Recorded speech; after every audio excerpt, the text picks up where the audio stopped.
We are on season 6 of Winx, and I have a feeling that the further we get, the more annoyed I'm going to become, and the longer that my list is going to get. I'm gonna be real with you, I don't have the same amount of patience as I used to have in the beginning of this journey, because every season just gets more and more annoying, and it's not comparable to the first 4 seasons, especially the first 3 seasons. But before we get into all of this, let me introduce you to today's sponsor, Monet Jewelry. Recently I have made a video about jewelry where I talked about luxury brands and how they do not sell good quality jewelry. They kind of ask for an astronomical price and they don't give you any value, any quality back.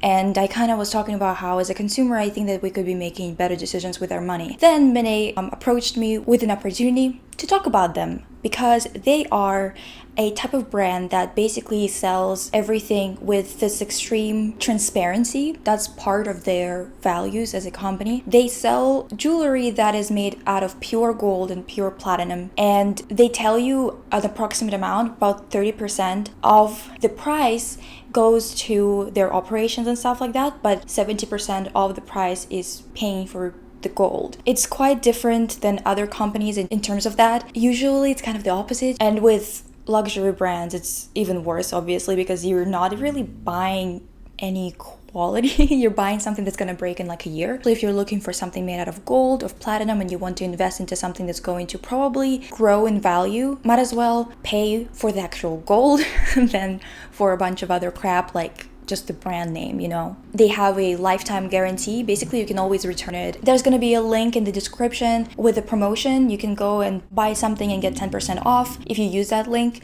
I don't get any profit off of that. It's just a promotion that you can use. In any case, thank you, Monet, for sponsoring this video. So I'm gonna jump in and just cover a few of the main points before we get into the why list. Starting with the transformations this season, we get 2, just like last season. Not a great idea. I've mentioned in the previous videos that writers just replace character development with one-dimensional crap and constant pursuit of new transformations for God knows what reason. Very artificial reasons, not very well developed or fleshed out reasons. The first one this season is Bloomix. Yeah, that's the name.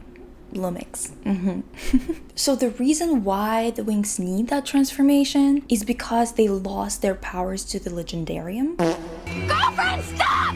That little ass book that the villains of the season have, it genuinely makes no sense why Winx lost their powers and why Bloom still has hers. I know that's because, it's explained because of the origin of her powers, it being the dragon's flame, yada yada yada. But I don't think it makes any sense because even though she is a fairy of the dragon's flame, I feel like she still should be affected by things that affect most fairies. I think that it would make it more interesting, to be honest, but let's just leave it at that. Like, yeah, she's a special one, nothing happens to her power, whatever. Also, don't forget that Fergonda said in first season that she was surprised that Bloom lost her powers because not a single fairy has lost her powers before entirely without being able to return it just by restoring her confidence. I don't know what's going on there. It's kind of silly. So this explanation is kind of lazy. To get the Winx back to using magic, Bloom has to give them a part of her flame. They still can't use magic afterwards until they do some brave action or whatever. Not only is the lore for this form stupid, but it's also surrounded by a million inconsistencies. Also, how did Bloom know that she could share her flame if she didn't even know what the hell happened to them and how it happened? She wasn't told that she could share her flame when she did it. Just what's going on? Also, why does Bloom get Bloomix? She technically does not need it because every power that she generates, it's all kind of coming from the same source. And she didn't lose her power, so she doesn't need to do this whole thing to get Bloomix to replace them. Whatever. Next thing is the fact that Winx can randomly use their powers in day-to-day life, while at the same time they cannot. They can only do that when writers want them to be able to do that. There's no logic, no consistency whatsoever. In episode 4, Stella cannot use her powers to change the girls' outfits. But then in episode 5, Musa uses her powers to put headphones on a dragon to distract it. Let me know how you like this! Ha! How? Why? And this crap with powers keeps happening here and there all the time. Then, the way that they earn the Bloomix transformation is another ridiculous thing. Remember how most of them had to literally sacrifice themselves in some shape or form to get the Enchantix? Or how they had to overcome an insecurity to get this slight power-up of Charmix. Well, with Bloomix, all you need is like 2-3 episodes and a bunch of insignificant actions. Like Flora saving her sister in an underwhelming way for like the 100th time. Or just do a couple of, or 3 backflips. Yeah, I'm not kidding. That's genuinely what happened. Do you remember the triple backflip? Yeah! Yeah! Pump, pump, pump, pump, pump, pump, pump, pump, pump, pump, pump, pump, pump. Aisha and Stella got their powers by doing backflips. It makes no sense that they even decided to do it in the first place, because that plan was solely relying on the fact that the dragons would fly in a very specific way and hit each other, which is not something you can predict, and also they would have had the same speed of escaping if they just ran. So what the hell was that about? It's just so pathetically underwhelming, it's insane. Musa and Tecna too, they gain powers because Musa sings.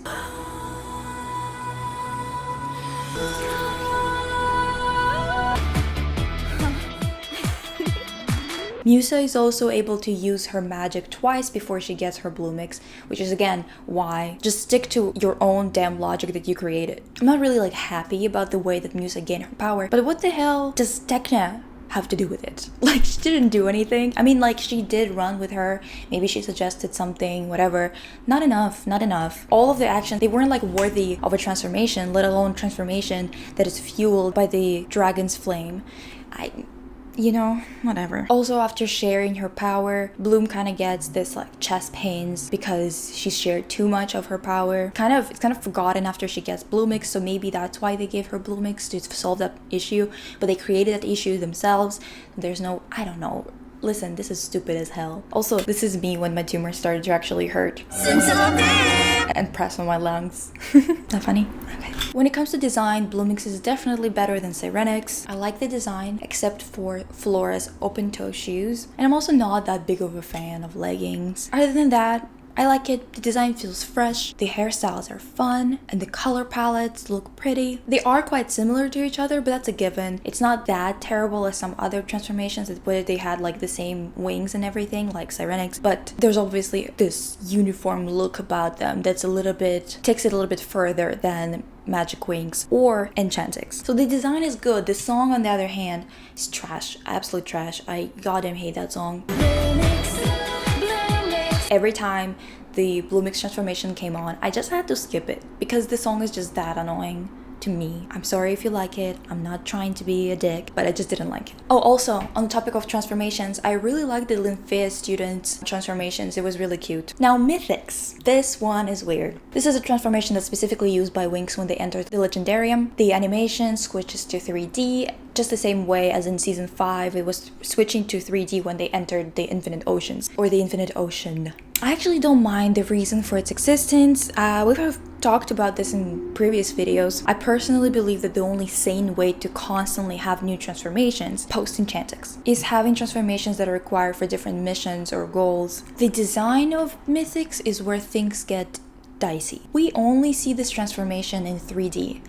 And it makes sense in the context of the story, but it doesn't do any favors for the design, to be honest. 3D design is not my favorite in the Winx franchise, especially in the series. I think that the movie had like a better grasp as to how to make these characters look like themselves and look kind of good in 3D. This transformation is hard to gauge just by looking at it. It's so hard to figure out if it's even cute as a design alone. Animation of everything is so unappealing in 3D. That object that's supposed to be an emerald looks like this.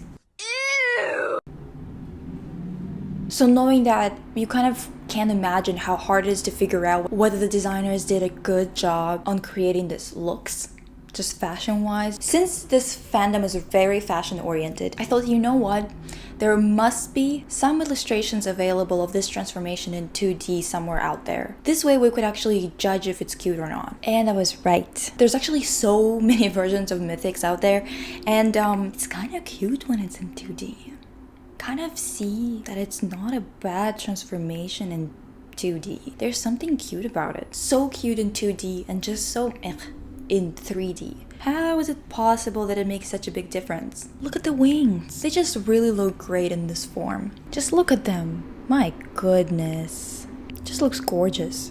Musa's ponytails are great. Bloom's arm warmers and this bubble skirt are fantastic. Aisha's waterlines at the top of her dress and waist, so pretty. And dresses in general just look so much cuter on them in 2D. Like, look at this Tekna look. Her wings are kind of a mood as well. It was such a bad idea to only show it in 3D. And also, I saw this and I was like, what the hell?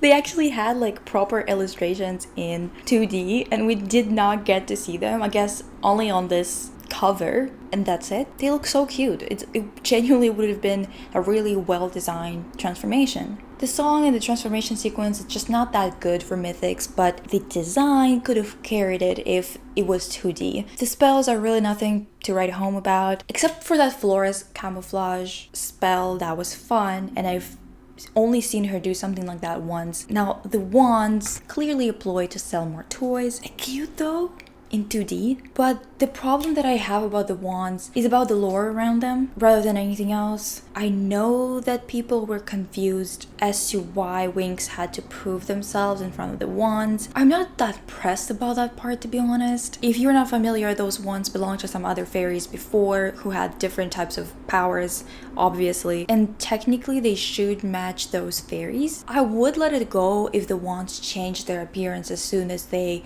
kind of recognize Winx as their new owners or their new wielders or whatever the hell. But the fact that they were already shaped according to each one of the girls' powers just rubs me the wrong way. It's just so stupid. Also, the wands, they mainly appear in 3D, and my question is, why the hell are they so flat? The weird thing about it is that, you know, wands, they usually don't have a front and back. I guess you can technically have a front and back if you want to, but I don't get why in the series they're just so flat on the side. Even the handle is kind of flat when it turns to its side. Just pay attention to it when you're watching the show next time, and I'm telling you, it's gonna annoy the hell out of you.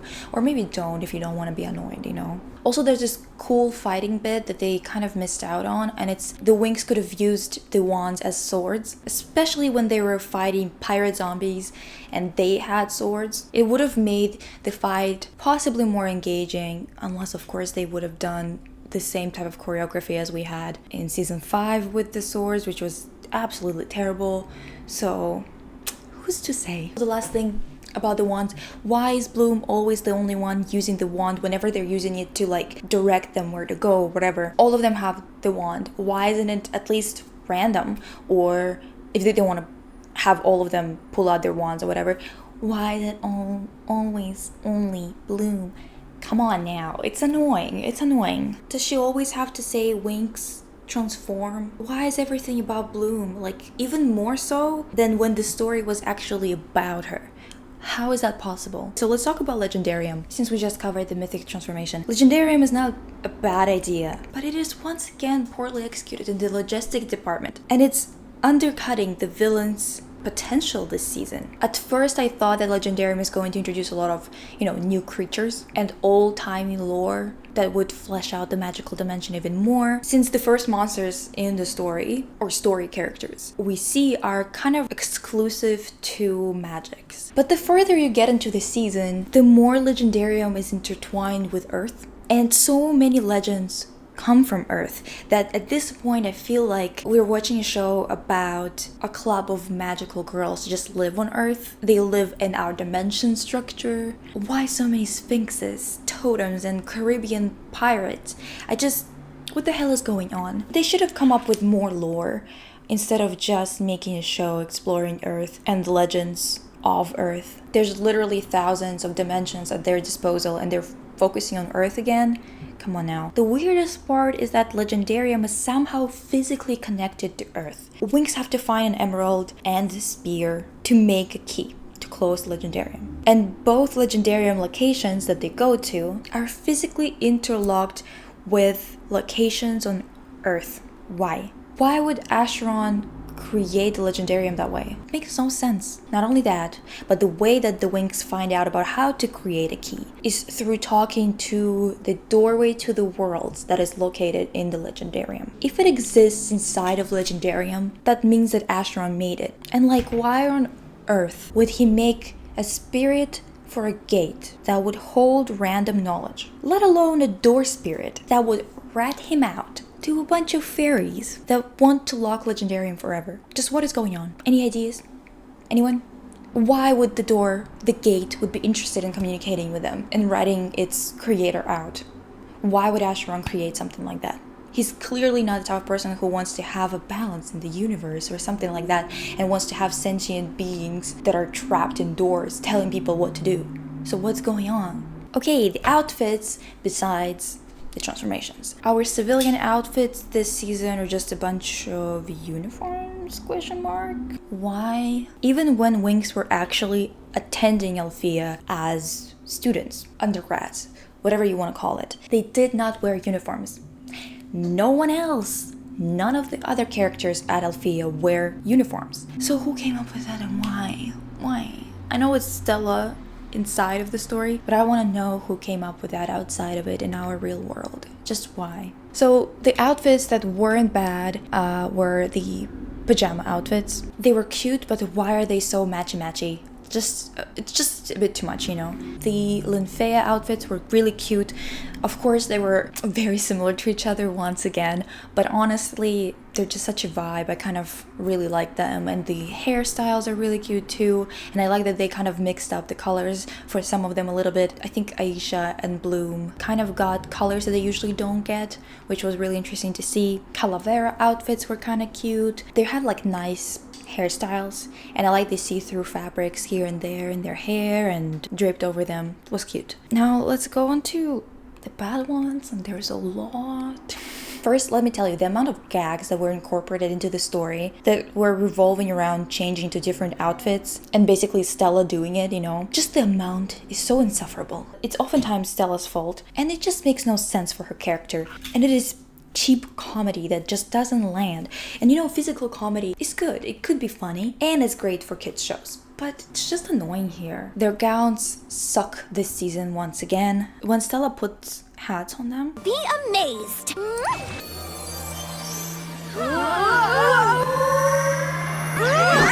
Stella! Stella! I was just livid. My girl would not do such a thing. I don't understand why they always have to give like the same type of look to all of the girls. It's so boring, and I complain about it every single time. Every time we review a season, I complain about it. Since, you know, season 5, so only the second time, but still. Egypt outfits. That print. Ew. Those belts. Please someone put me out of my misery. The safari outfits, this green is just not it. It's just not a good green. And puff skirts or shorts or whatever don't look great in that color. They just don't. It's a fact. And these Zenith outfits are also kind of a disappointment, mostly because it's the same dress multiplied, obviously. And it's not because of that though. It is because they kind of completely forgot about the vibe that they set up for Zenith themselves. I know that they ignore the first 3 seasons entirely, so I'm not expecting them to do something as cute as Techna's usual outfit from 1st to 3rd seasons, but they have set up a style on Zenith last season, and now they already forgot about it, and they're coming up with something that's like presented to us as very Zenith looking outfits, and they're just not what people wore on Zenith when we saw them last time. It just doesn't make any sense. It's more of the same, and my critiques are kind of similar to season 5, to be honest. Ugly clothes. The outfits are just not as cute as they used to be. And also, whatever the hell this is, relationships this season suffer from a lot of the same problems as last season, with some changes. Aisha's got 2 dudes to deal with. The relationship development is kind of just them competing all the time. I do know that Nex is not Riven, but boy do they look similar and have similar vibes. Nex is just a little bit more secure in himself, I guess, but we don't really know if he is. He got the girl, so we didn't really get to see how he would react if he didn't, right? Nex and Roy's dynamic is boring when either one of them is just alone with Aisha. They are no Naboo. That's why my solution to this problem is so obvious. You know, you two make a pretty good team. No? Okay. Aisha deserves better writing when it comes to her love life and in general after season 4. Honestly, she's always been such a great character, and I know that all of them suffered, but it's always the hardest to watch when the best characters get kind of downgraded to whatever the hell is going on right now in this series. Flora and Helia get like a stupid fight that would never actually happen if the characters behaved like themselves. Like, it just wouldn't happen to those two characters if you know anything about them. Riven and Musa break up, which is not something I expected, because it seemed like they figured it all out, like all of their problems in season 4. I get why, based on the writing in season 6 and Riven not showing any affection to Musa. He's only thinking about training, and I think it does make sense, but the way that Riven is training and his attitude is just so funny to me. Let me show you something. Riven throws a blade boomerang thing in the beginning of the season. Fast. Come to Papa. Come to Papa. Then an episode or 2 later, he tells Musa that he's training. Then Riven suddenly can't throw his boomerang anymore, even though he was quite good with it just a moment ago. 2 coconut. Coming. Hey guys, watch out! Then Riven tells Musa that he would rather be practicing than participating in the mission. Half the writers met Riven. Riven not wanting to participate in combat-related activities? Nonsense. And then he just keeps throwing that damn boomerang. Instead of writers making him do like a variety of things and actually like showing that he's putting in a lot of work into progression of his career or whatever, he just throws a damn thing around like an idiot. Yeah! Practice. That was a fluke. Guys, watch out! Come to Papa. Until he throws it enough for him and Musa to break up. The breakup scene was handled pretty well, I guess, but the way that they were showing him training is just comical. Also that I couldn't even protect her. Couldn't even protect her. I'm out of here. I'm out of here. Clip was just stupid, so unserious. Thorin and Daphne, those two went on a date, they got interrupted, and bam, they're married. Weird, but okay. I just don't have it in me to care. I'm gonna be honest with you. Sky being mad at Thorin for getting scared and running away when they were like 8 and holding a grudge well into his adulthood, it's just, honestly, it's just so ridiculous. Kind of funny, but it's not supposed to be funny apparently. But there's no way to look at it without it being funny. Villains. The villains this season are handled in a really messy way. Instead of having a clear main villain with sidekicks or a group of villains that kind of makes sense, we have Selena, Trix, and Acheron. And none of these characters have any good reasons for whatever they're doing. So let's cover them based on the time of their appearance, starting with Selena. All that time, I've had no one to learn from. Now you can learn from me, Selena. Who is writing Bloom like such an annoying character? Come forward, I just want to chat. I'm not mad. I'm not mad. Selena is a character that wrapped in so many plot holes and writing inconsistencies. It is incredible that the girl hasn't suffocated yet. Right from the get-go, she is at the Cloud Tower, starting a school year there, God knows what for, and Griffin asks her to demonstrate what she can do. A strange request too, because she just got there. Selena proceeds to show what she can do to Griffin.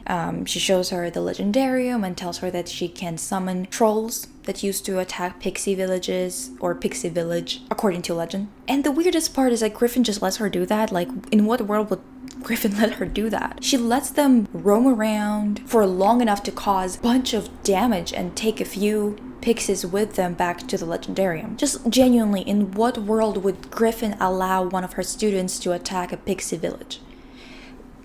What's not clicking? In the same moment, we're also introduced to the fact that Selena is a witch from Earth. At this point, it's not a plot hole yet, because we could assume that she developed her powers after magic was returned to Earth in season 4.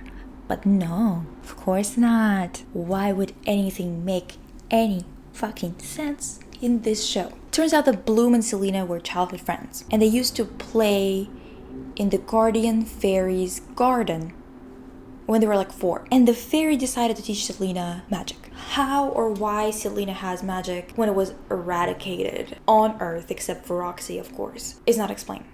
How or why the Guardian Fairy didn't know that Bloom has that much magical power, but she knew that Selena had them, isn't explained too. Selena's whole motivation to become evil is to get some magic powers, which she technically already had, and also free Acheron, just so she can learn how to harness all the power of the Legendarium, which is something she was already doing with Acheron trapped inside. The way she gets seduced to join the dark side is so funny too. It's just funny. Acheron just told her, "Hey girlie, wanna be powerful, whatever?" And she immediately said, "Yeah." Later we get more insight into how she views Acheron and why she joined him, and she says, "I'm gonna free Acheron, the only real friend I ever had." I can free Acheron, the only real friend I have. A friend?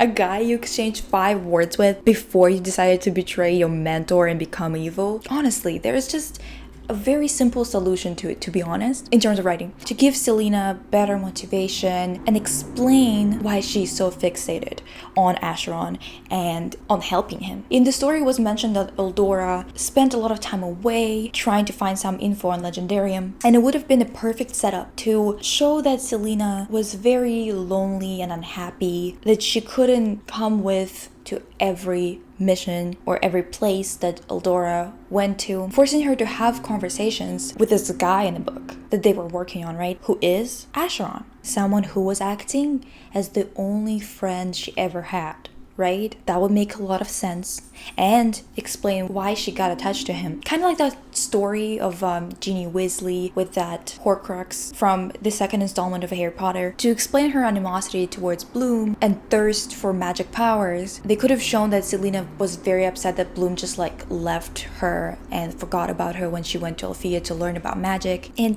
see, yeah, the conflict is still simple and oriented at kids, as it should be, but it makes sense and it ties all the inconsistencies up nicely. Basically, my issue with Selena is that she has no real goal or reason for her interest in Acheron or dislike of Bloom. Just where are all of her emotions coming from, honestly? Also, when they were showing that part of like Bloom and Selena being friends and whatever, they showed like the school and they showed that Bloom was waiting for her, whatever, and she kind of didn't want to talk to her, blah blah blah. First of all, it was really nice to see Bloom in her OG t-shirt. Second of all, what the hell does this blonde girl have to do with Earth and Earth schools? She is a fairy that we've seen in season 4. She entered Althea, and so now she's like third year Althea, about to graduate. What was she doing there? Just what is happening? Couldn't use some other random character you have animated from behind? It was also a very stupid thing to bring in Acheron at the very end of the season. When you have someone tugging all the strings behind the scenes, you have to make them the main villain in action, either in the middle of the season, 75% into the season, or in the very last battle, but you gotta make it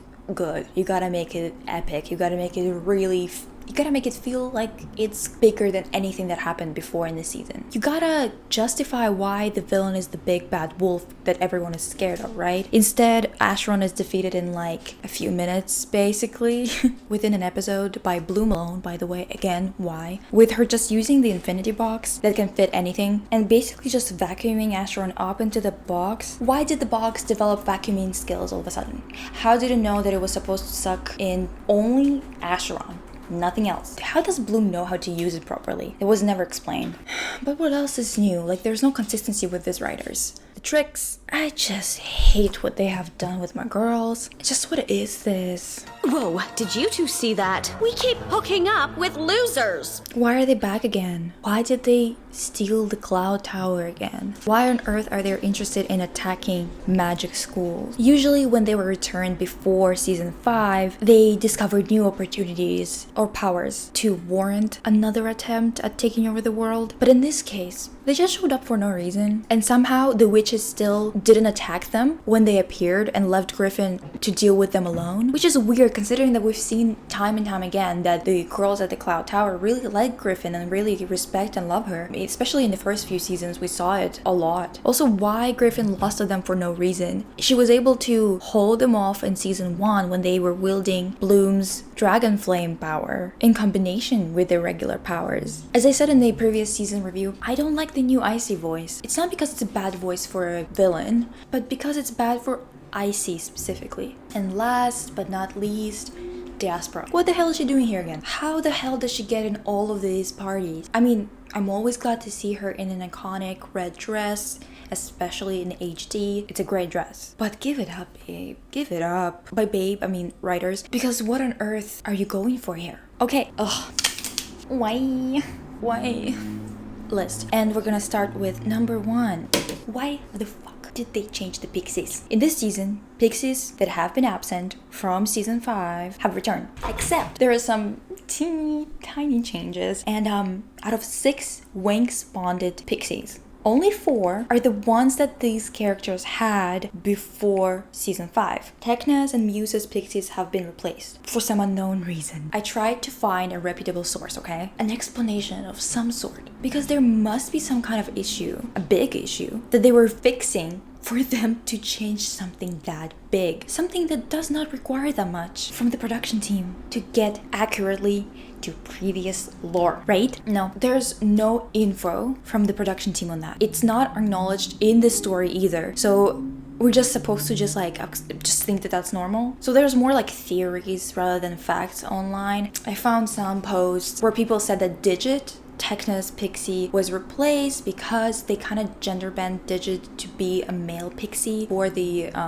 Pop Pixie side project. And then they want all the Pixies to be girls, the ones that are bonded to the main Winx. That doesn't really make any sense for so many reasons. Why would they change the gender if that would prevent Digit from being Tekna's bonded Pixie? If they did that for another show, how are they going to continue that show? Are they going to just like change that those Pixies are not bonded to anybody? Why? What's the point? It's not the voice actor problems either, because those changed like 300 times and we just carried on like nothing happened. Even if it is the gender issue, why did they replace Toon? Literally none of this makes any sense. It's so annoying. Oh my god.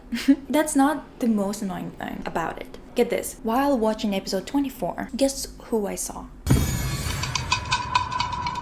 Yeah. Digit. I saw Digit at their party. So she, he, they exist in this universe. They do? Are you fucking kidding me? Get someone with at least a 2nd grade reading comprehension to lead a project and get these writers to do their jobs. This is a kid's show, like I know, but that is precisely why not giving a damn about it, about writing, is bad. You are cultivating lazy, poorly made media consumption in a new generation, making kids less capable of rational thought or have lower expectations in terms of acting according to logic. I know that a lot of people don't act rationally, but we kind of should be encouraging everyone to make sense because it makes everything so much easier. You can even talk about colors and what animals make certain noises or whatever simple shit we're showing to kids that are, really young. But if you show them a green apple, tell them it's a green apple and then make it purple without having a reason for it or changing the name to purple apple, that's when we have an issue, okay? Yeah, kids will consume whatever is in front of them, but that is precisely why it is a responsibility that is on us as parents and media creators to hold these forms of entertainment to a higher standard than illogical nonsense. Stella was a charming, flirty, educated princess before this. Just so you know. I've got a bone to pick about Stella's character writing this season, okay? The quality of the way that she has been written has been going down since season 4. We know that. But season 6 is when the issues that I had with the writing of Stella become not just apparent, like in season 5, but multiplied in terms of sheer volume of scenes that are seemingly created to ruin anything that was great about this character in the first 3 seasons. Why are the writers showing Stella as a klutz that acts inappropriately? Just explain it to me. In season 3, Stella and Aisha were literally teaching Bloom how to be graceful and princess-like because both of them were trained to be princesses and have great control of their body language. That's kind of like the whole thing about Stella and Aisha. That's kind of the thing that bonded them because they are quite different, but this is something that they share. Now Stella is all of a sudden an unbearable klutz that acts inappropriately in a definitively uncharming way. It starts right away when Stella shows up at Lympheo College and calls out for Brandon. Hey, Brandon! We're here! Who, may I ask, is releasing such a barbaric yell?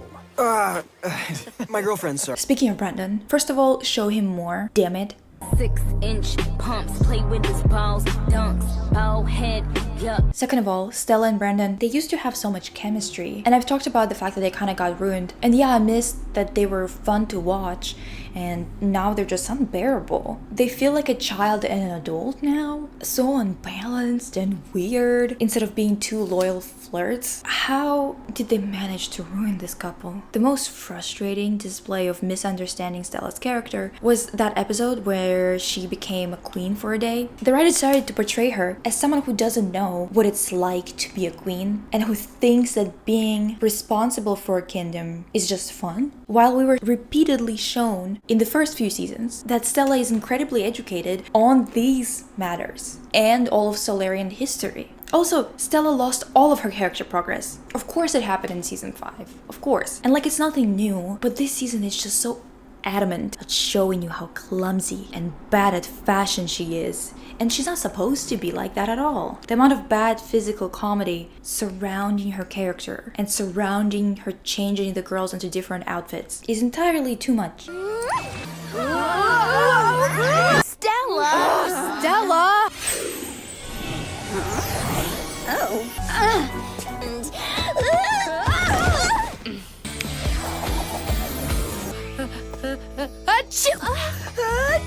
Oh, Musa, Techna, you're next. Like, I get that they're trying to appeal to kids with that kind of humor, but it's not great even for children, and basically Stella is not Stella at all. Did I just watch Aisha teach Daphne which foot is which? Daphne came back to life, or became corporeal, blah blah blah. And the writer decided that the best way to show her struggle with going back to, normal life is making her fall, like a lot. Yeah, you heard that right. You'll get... Whoa! Whoa! Yeah! Wow. Oh, Sorry! man. Guys! Again! Awkward! She could have been struggling with literally anything else. Her social battery running really low, fast. She could have forgotten the layout of the castle, or needed to brush up on her advanced skills that she used to have when it comes to her knowledge of the universe, or whatever it is, Maybe she wasn't thinking about all the issues in the world like she used to when she was a nymph that was in charge of protecting a bunch of people and whatever. Even slight discomfort in her body would be normal. It would make sense. But the worst part is when Aisha teaches her which foot is which. Literally which one is right and which one is left. I'm not kidding. This is your left foot. And this is your right foot. Turn and shake. And 1. The animation of Aisha stepping forward is just so bad that it adds to the experience. You couldn't go back to reanimate that. Her and Thorin are cute, I guess, but it did happen really fast. It's kind of funny. The weirdest part about it is the fact that he's Sky's cousin. Do we have to keep it that close in the family? Do we have to take so much inspiration from European royal families from 18th century? Do we? I'm pretty sure that genetics work pretty much the same, even in a different dimension. I wouldn't recommend that they keep this pattern up with this one. Awesome, sweet, cool, wow. Awesome. Please stop with unnecessary lines. Why is everyone always saying the same things all the time? Even when it's not needed. The Wings keep repeating these words whenever literally anything happens. It's exhausting. It sounds genuinely stupid. Like, I get that they want to show them reacting to things, but there are better ways of doing that without making them sound like a broken record or that Tippy the bird from Pretty Little Liars. Hey, it's Hannah. Leave a message. Come get this bird, Hannah. It's driving me crazy. It gets so ridiculous that in episode 22, at 3 minutes and 30 seconds, Musa walks into a room alone and proclaims, "Check this out." Who the fuck are you talking to? Please, fix the dancing. I'm scared. Just look at this. And 1. And this. Enjoy your... What the hell is going on? I know this is puppet animation, okay? I know, but that's exactly why I'm asking them to stop doing it. Do proper animation. Cause this is scary. Is everyone in slow motion? I've talked about it last time when we talked about season 5, but it keeps on going. It's just so annoying.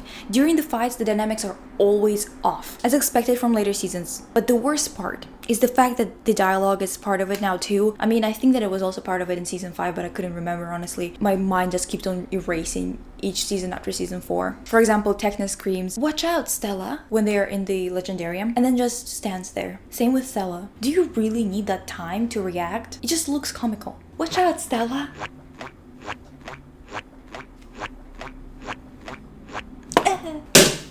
Bloom left again. In episode 10, Bloom leaves to go to Gardenia again because she almost poisoned Flora because of Selena, and like she kind of made like a mistake, blah blah blah. How many times are we gonna do that? When will it end?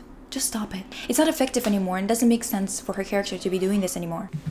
Your friends and or family are missing? Have a party. This season, all of the Winx have little to no concern as to what's going on in the story. Oh, in episode 2, a bunch of pixies disappear with the monsters that everyone was fighting, you know. And then right after that, the Winx go, "Let's have a party and cheer pixies up." Don't you worry, Chata. We'll find all of the other pixies. Trust me. But for now, we know what will cheer you up. Music. There's like half of them missing. Why are we partying with that god awful pop music blasting? The music for party this season, oh my god, it's just so unbearable. When we're together, feels so right. It's a brand new day, and you know we got it right, so let's celebrate. Nowhere close to being so bad it's good either. Same thing happens when they leave Lymphea too. The Lymphaean students, Flora's sister included, are still fighting the creatures, and the girlies just have a goddamn party about it. Okay, maybe not about it, but at the same time, it's like they forgot what's going on. They don't give a shit. In previous seasons, whatever was happening was affecting the characters. It was part of the story, part of what they were doing. Now, nothing matters. It's like if in season 3, when Tecna disappeared and everyone thought that she died, everyone just went on to have a little party the next day. Wouldn't that be weird? Rumpelstiltskin. I'll see you in hell, you insufferable little bitch. The stupid rhyming. Oh my god. So many bad rhymes too. Also, why can't Musa transform without her voice if she was still in her fairy form after her voice was stolen? The finale. I know I already complained about the villains and I explained why I didn't like the way Acheron was defeated, but I gotta say a few more things about that last episode. Last 2 episodes. First of all, the way that the tricks are taken out of the picture is literally comical. Just leave tricks alone. Writers, you have ruined their image beyond repair. No one double crosses the tricks. Right. Selena changing her mind was also poorly handled. The only way this change of heart could have been believable is if she would change her mind before she realized that Acheron was not gonna share his powers with her. Otherwise, this is useless. And most of all, annoying when she keeps being saved by Winx and saying, "It's all my fault." Yeah, no shit. Obviously it is. Also, why is it always Bloom who defeats the enemy? In this case, she used the box to do it, so it could have been literally anyone, since the Dragonflame was not involved. Also, why can't the writers decide whether Legendarium is physically tied to locations, to reality, or not? Like, to find the objects to create a key, they had to go to specific locations to enter specific areas of Legendarium. But then Rumpelstiltskin home is right there when Bloom enters Legendarium in episode 25. Is it a map on top of a map? Like parallel universes that like physically exist in the same locations? Or what? The fight between Bloom and Acheron is so funny too. Look at him hitting Bloom with a power blast, I don't know, and then just stand there waiting for her to give her little speech to the audience.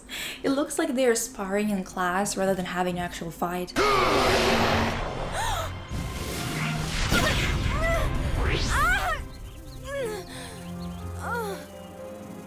I know a thing or two about the Legendarium world myself.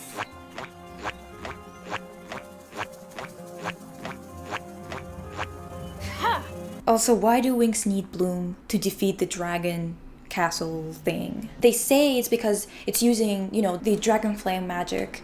But isn't the whole point of Bloomix is that the magic, their magic, Winx's magic, has Dragonflame in that form? Like, both parties' magic is sourced from the same flame. And the castle dragon has only 1, whereas Winx have 5. 5 versus 1. Why do the writers have to undermine the rest of the Winx all the time?